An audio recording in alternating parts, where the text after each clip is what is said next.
Assalamualaikum warahmatullahi wabarakatuh. Perkenalkan kami dari kelompok 4 akan menyampaikan bentuk evaluasi pembelajaran non-formal dan formal untuk memenuhi tugas UTS evaluasi pembelajaran.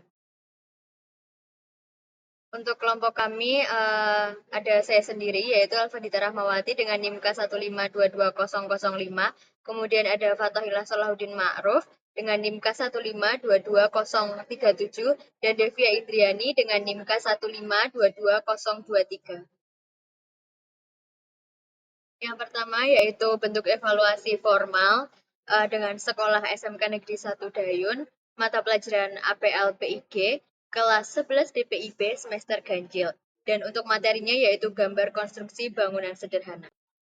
Untuk kompetensi inti 3 yaitu ada memahami, menerapkan, dan menganalisis pengetahuan faktual, konseptual, prosedural, dan metakognitif berdasarkan rasa ingin tahunya tentang ilmu pengetahuan, teknologi, seni, budaya, dan humaniora dengan wawasan kemanusiaan, kebangsaan, kenegaraan, dan peradaban terkait penyebab fenomena dan kejadian, serta menerapkan pengetahuan prosedural pada bidang kajian yang spesifik sesuai dengan bakat dan minatnya untuk memecahkan masalah.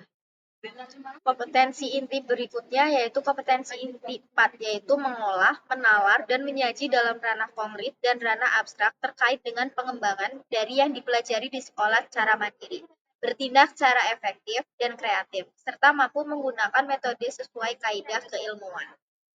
Dan pada SMK Negeri 1 Dayun itu menggunakan model pembelajaran yaitu project based learning. Dan untuk metode pembelajarannya yaitu berupa tanya jawab, simulasi, ceramah, diskusi, serta penugasan. Kemudian untuk penilaian pembelajarannya sendiri yaitu terbagi ke dalam beberapa aspek, yaitu yang pertama ada aspek pengetahuan. Untuk teknik penilaiannya sendiri yaitu berupa tes tulis, dan untuk bentuk instrumennya yaitu soal uraian. Yang kedua yaitu ada aspek sikap, teknik penilaiannya berupa observasi, kemudian bentuk instrumennya jurnal penilaian. Dan untuk aspek yang terakhir yaitu aspek keterampilan. Teknik penilaiannya yaitu berupa untuk kerja, dan bentuk instrumennya berupa soal praktik. Kemudian ada rencana tindak lanjut hasil evaluasi. Yang pertama yaitu pembelajaran remedial. Ini digunakan bagi murid yang belum mencapai ketuntasan minimal kompetensi dasar. Dan kemudian ada pembelajaran pengayaan, yaitu bagi murid yang telah mencapai kompetensi dasar maupun melebihi kompetensi dasar. Dan berikut merupakan lampiran instrumen penilaiannya, mulai dari penilaian pengetahuan, penilaian sikap, penilaian keterampilan. Dan untuk masing-masing penilaian tersebut terdapat kisi-kisi penilaiannya serta rubrik penilaian. Berikut contoh tabel pengolahan nilai. Di sini itu ada nilai perolehan KD pengetahuan di SMK Negeri 1 Dayun. Dan berikut contoh lembar penilaiannya berupa instrumen evaluasi pengetahuan pada gambar konstruksi bangunan sederhana. Ada yang berisi ada submaterinya, kemudian ada soal dan untuk perolehan nilai dari evaluasi soal tersebut. Berikut contoh lembar kerja peserta didik, yaitu perintah aplikasi menggambar 2D. Kemudian untuk bentuk evaluasi non-formal, nama satuan pendidikan NCL Madiun, mata pelajaran FNB Product untuk kelas atau semester Costa Celebrity Carnival Disney and Princess, untuk materinya tatap muka. Selanjutnya adalah kompetensi inti dari FNB Product, yaitu memahami istilah-istilah dalam FNB Product dan menerapkannya dalam kehidupan.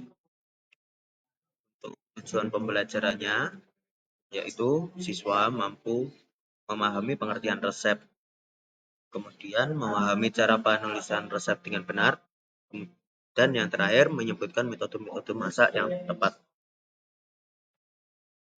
Untuk selanjutnya ada metode pembelajaran. Metode yang digunakan di NCL Madiun adalah menggunakan metode direct method, atau biasa yang digunakan menggunakan bahasa Inggris, kemudian ceramah, dan yang terakhir ada DIS. Untuk selanjutnya ada penilaian pembelajaran. Teknik penilaian yang diambil menggunakan teknik lisan, praktek, maupun tulis. Dikarenakan NCL Madiun merupakan studi pendidikan yang bergerak pada bidang perhotelan maupun pelayaran.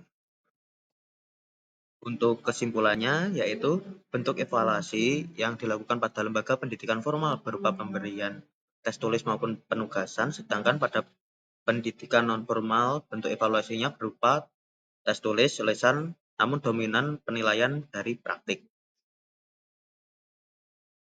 Sekian presentasi dari kelompok kami tentang evaluasi pendidikan kejuruan di sekolah formal maupun non-formal. Sekian, terima kasih.